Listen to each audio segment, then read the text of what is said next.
Oh, yes. It is celebration week here at BodyBags, and I chose to celebrate a film called Cinco de Mayo, which will be happening rather soon, actually May 5th, and that's what Cinco de Mayo translates to, 5th of May. It's a holiday celebration in parts of Mexico and United States in honor of a military victory in 1862 over French forces that were run by Napoleon III, also known as Battle Puebla. And this is a film from 2013, directed by Paul Ragsdale, who has done Streets of Vengeance, and I'm sure most of you have seen that one, as well as Slashlerette Party. I'm not sure many people have seen that one. Oh yeah, Cinco de Mayo, yet let's celebrate this holiday. Yes, 5th of May will be Cinco de Mayo. Welcome to BodyBags. I'm your Thursday reviewer, Chris, from Chris B Movies. You know my name is Chris, you know I love B Movies, and you know this is Celebration Week. We're here with Cinco de Mayo. Now let's follow El Maestro, also known as Humberto Valdez, who is a professor, teaching his students the beauty of Mexican heritage, which they do not appreciate.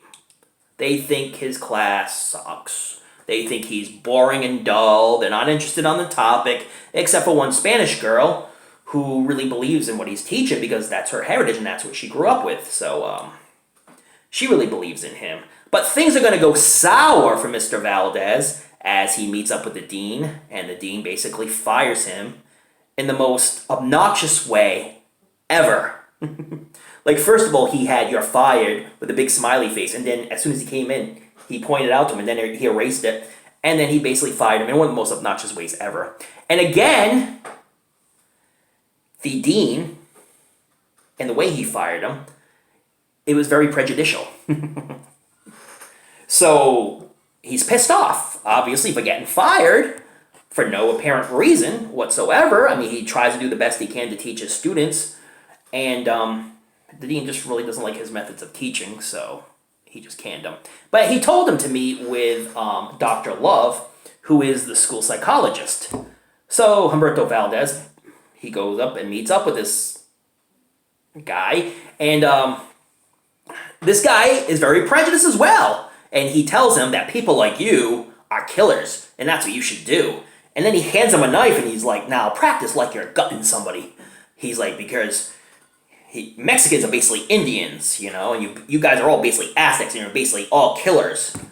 So he's trying to instill in the mind that you should just do what you were meant to do, be a killer. You're Mexican. It just absolutely made no sense. The guy's name was Dr. Harry Love, and this guy has proven to have no love for Mr. Humberto Valdez. So Humberto goes off, and he's just frustrated, and then his neighbors are all rednecks, and they're all prejudiced, and they hate Mexicans, so he's just like, he can't get away from the prejudice of this world.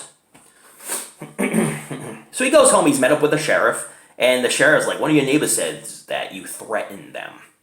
And the sheriff is just trying to do his job and just protect everybody and everything. But he basically tells Mr. Valdez to just stay put, stay inside, don't go out too much, and don't talk to these neighbors because, you know, they're going to say you keep threatening them. And I'm here to protect you, don't worry, I'm here to protect you, and I'll continue to protect you. So everything's just going sour for him. So at a rally where basically no one shows up to, one of his students hands him this mask that she made. And it's a mask in celebration of Cinco de Mayo. So at that point, he is basically gone off the deep end. Getting another visit from the sheriff just like kind of puts him kind of like out there. And he basically says, I gotta do what I was meant to do. I have to do what I was meant to do. And you know that he's gonna go on a killing spree. So he just basically goes on a killing spree after that, killing everybody who is prejudicial towards him, or who treated him wrong, or who didn't believe in the Mexican heritage. And in all preparation to teach his students one final lesson at a campground party. And I'll just leave it at that. I'm not going to ruin the end to you. The end was absolutely hilarious. Had me rolling on the floor. Like, literally rolling on the floor at the ending to this film. The kills were fun, but it's not like anything you haven't seen before. You know, the sliced necks. One guy got a little Mexican flag stuck right in his eye, so that was pretty cool. One guy got a weed whacker to the head and face, and and so be it. A fun little film mixed in with a lot of good comedy. There were scenes I just laughed out loud hysterically. I had to pause it a few times because I was laughing so hard. The Mask was pretty cool though, and like I say, the kills were great. Lots of blood, lots of kills. It's just a good old time. I will tell you this, that in the beginning of the film, it's almost set up like a double feature TV show on like a USA Up All Night. Except it says Mexican girls like, all night long, I will treat you all night long. You and I are gonna party. And it's like Channel 40, a double feature. And it was Cinco de Mayo on first, and the other one was Dance Till You Die. Now they actually, in the middle of the film, cut off to show you a trailer of Dance Till You Die, the feature that's going to be appearing after Cinco de Mayo. And it involves zombies and dancers and bad acting, and yeah. All types of fun stuff. I gotta say, the acting was not so good in this film.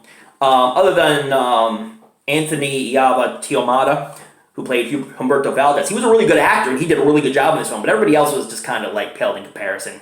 Especially, you know, the guys portraying rednecks. They were so rednecky that it was like, even rednecks would look at that and like, God damn, boy. Anyway, man, a lot of fun to be had, Cinco de Mayo. It's a good little film. It's only 1 hour and 11 minutes, and it flows very well, and if it would have been any longer, it would not have been as good as it is. So, 1 hour and 11 minutes, good stuff.